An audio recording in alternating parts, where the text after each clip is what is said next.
From the National Newsroom of the Canadian Press, I'm Karen Rebow. The federal inquiry probing foreign interference will hear today from former senior officials of Canada's spy agency. Also set to testify is the current director of the Canadian Security Intelligence Service, David Vigneault. This week's first round of hearings are focused on how to make information about foreign meddling public, despite much of it coming from classified documents and sources. Global Affairs Canada says a cyber attack and data breach has forced it to limit remote access to its networks. The department said yesterday it was forced to shut down remote access almost a week ago after discovering what it calls malicious cyber activity. Early results from the investigation found that someone accessed personal information of users, including employees. Hackers have interrupted routine operations in the courts and other systems in Georgia's most populous county, which includes most of Atlanta. A Fulton County official says phone, court, and tax systems are experiencing widespread system outage from a cybersecurity incident over the weekend. The office of the district attorney, though, says a racketeering case against former U.S. President Donald Trump and others is unaffected.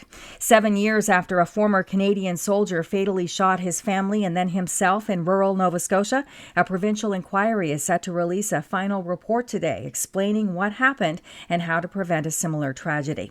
The much-delayed inquiry investigated why Afghan war vet Lionel Desmond killed his mother, wife, and young daughter before taking his own life in January of 2017. 53 days of hearings heard he was diagnosed with severe PTSD and depression after he saw intense combat in 2007.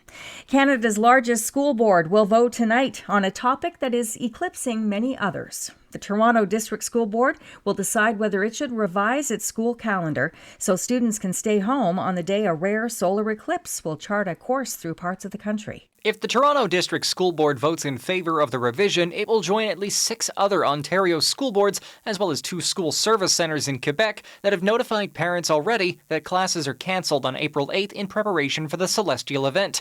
TDSB staff say there are traffic-related safety concerns as thousands of children would be returning home during the time of the eclipse in temporary darkness. That's why, out of an abundance of caution, staff are recommending the board move a professional activity day scheduled for April 19th to April 8th. John Kennedy, The Canadian Press. And an upcoming movie about Bob Marley has had its world premiere in London.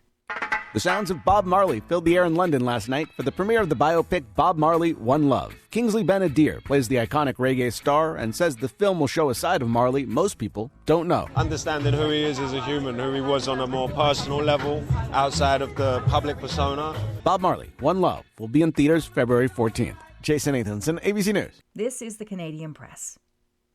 In sports, 4 more players from Canada's gold-winning 2018 World Junior Hockey team have been charged with sexual assault.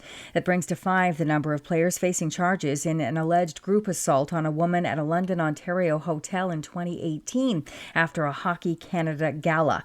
Lawyers for all 5 players say their clients would plead not guilty. Police are expected to provide an update on their investigation on Monday. Just 3 games in the NHL tonight before teams break for the weekend's All-Star festivities in Toronto.